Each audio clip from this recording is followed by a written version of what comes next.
EasyJet superintendent quits after major flight dislocation. EasyJet's principal operating officer has abdicated after a series of flight cancellations and dislocations at the airline in recent weeks.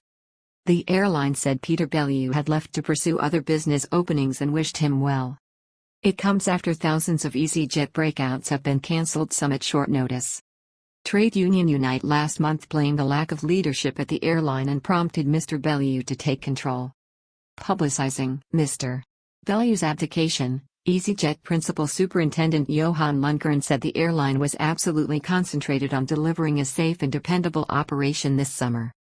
He said the part of interim Principal Operations Officer would be in the veritably able hands of David Morgan, who will give strong leadership for the airline this summer. Morgan has been with EasyJet since 2016 and is presently the Director of Flight Operations. He'd preliminarily led overall operations at the airline as an interim Principal Operating Officer in 2019. Cancellations.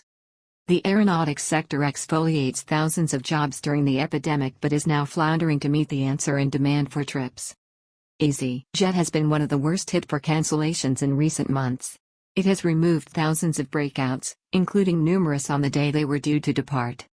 Late last month it said it would be making some cancellations over the summer, to make further adaptability and in response to caps assessed by London Gatwick and Amsterdam Schiphol airfields. It said this gave guests advance notice and the eventuality tour book. While it'll have made use of the government's Wharf Nitra Middle as part of this plan, EasyJet said it would not be publicizing any further cancellations this week. It said the last affected guests would be told on Monday. In auspicious quotations in EasyJet's late January trading update, its master Johan Lundgren prognosticated a strong summer ahead, with demand pushing capacity near to 2019 situations. 6 months laterally, with COVID restrictions largely behind them, people want to go on vacation again. Demand does not appear to have been a problem. But intentions have putatively had to be gauged back. Thousands of breakouts have had to be cancelled. The airline's master says a safe and dependable operation is the absolute focus. EasyJet is far from the only business affected by wide issues hitting aeronautics at the moment, from staff dearths to artificial action. It hopes not to have to issue any further swells of cancellations and points out it's still running up to 700 breakouts each day. Still, it has incontrovertibly been through a grueling time of late and must be hoping that a change at the top can herald a change in performance. 2px presentational slate line. It's understood just over 000 of the 000 EasyJet breakouts originally listed to run over July, August, and September, will go ahead. This means roughly 000 have been cancelled, or about 6. The airline said the majority of its breakouts was innocent of the cancellations, with it continuing to operate up to 700 breakouts a day. Strikes. Still, unions representing EasyJet cabin crew in Spain have called a series of 24-hour strikes for July in a disagreement over pay. The first of the strikes took place over the weekend, and a further 6 days of action are due laterally this month.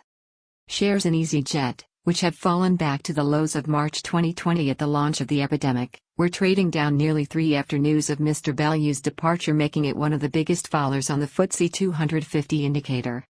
Further cancellations from a raft of airlines are anticipated this week, as the government has given carriers until Friday to advertise changes to their schedules without facing an implicit penalty. The move is an attempt to minimize dislocation during the peak summer vacation season. SAUDIA to operate daily breakouts to Barcelona. SAUDIA has blazoned the launch of direct breakouts connecting the kingdom's marketable center of Jeddah with the alternate most vibrant megacity in Spain, Barcelona, in cooperation with the Air Connectivity Program. Guests within the kingdom are warmly invited to travel to and from the literal European destination, which boasts remarkable armature, distinct Catalonian culture, and cookery, as well as the Camp Nou Stadium, home to football titans FC Barcelona. The flight from Jeddah to Barcelona took off on Saturday, July 2 at 10:20 a.m. Antedating the flight, a celebratory event was held at King Abdulaziz International Airport in Al Furzan International Lounge and at the boarding gate for the new route. The event was attended by Mr. Essamiknbe, VP of Marketing and Product Operation in SAUDIA, the Deputy Head of Mission of the Embassy of Spain in Saudi Arabia, Mr. Ricardo Morsola, as well as Rashid Al-Shamari, the VP of Commercial and Sultan Otaifi, the VP of Strategy and Communication from the Air Connectivity Program, to commemorate the initial flight route.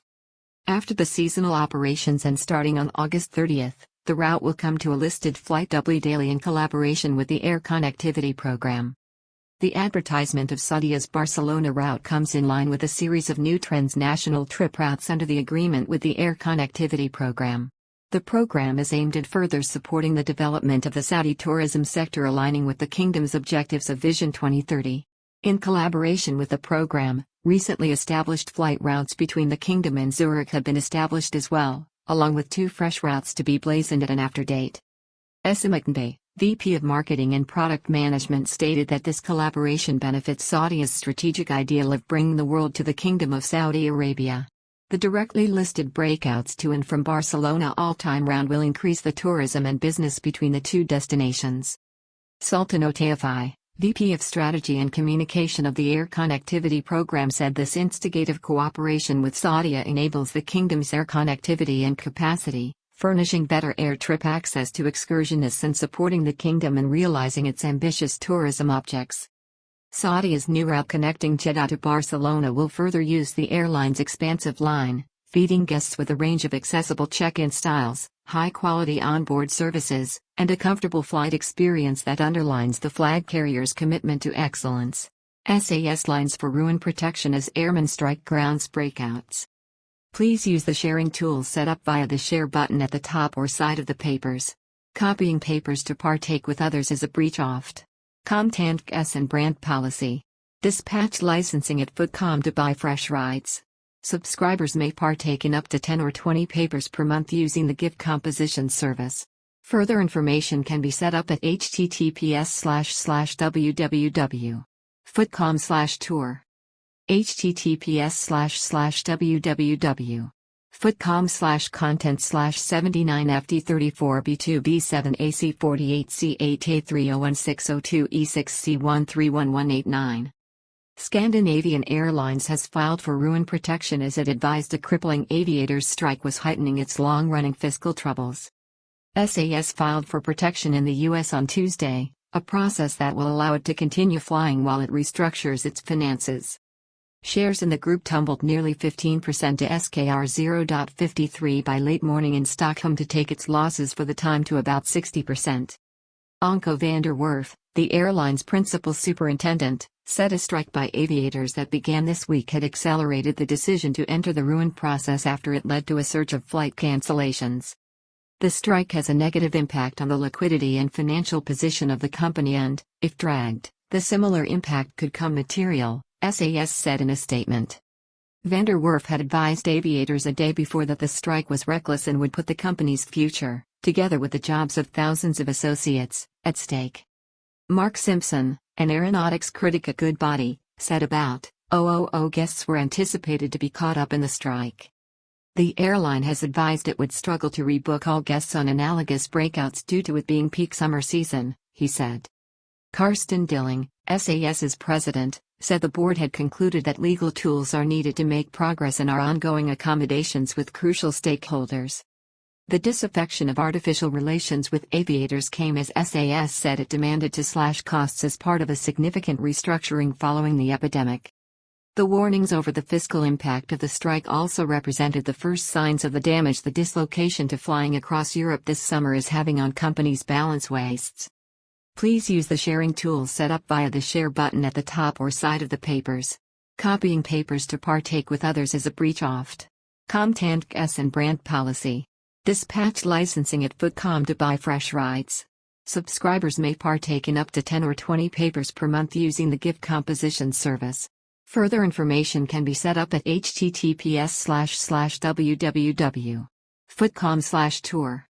https://www.footcom/content/79FD34B2B7AC48C8A3016002E6C131189. SAS is one of a sprinkle of airlines to enter ruin following the epidemic. Norwegian Air Shuttle filed for protection from creditors under the Irish Fellow of Chapter 11 as part of a wide-ranging downsizing that led to it abandoning its long-haul business in late 2020. Latin America's largest carrier LATAM also filed for ruin protection in New York before that time as the number of people flying collapsed. For SAS, the decision to enter the ruin process, which is anticipated to take up to a time, is the rearmost part of a long-running restructuring that's designed to fit new capital into the business and restructure its debt. The business has outlined plans to cut SKR 7.5 BN $716 million in costs, raise SKR 9.5 BN in new capital and convert further than SKR 20 BN of debt into equity. The airline said it would continue to serve guests as normal in the meantime when the strike allowed and was in well-advanced conversations with implicit lenders for over 700 million of ground backing to support it through the process. The Swedish and Danish governments each enjoy 21.8% of SAS, but the government in Stockholm last month refused to bail out the airline.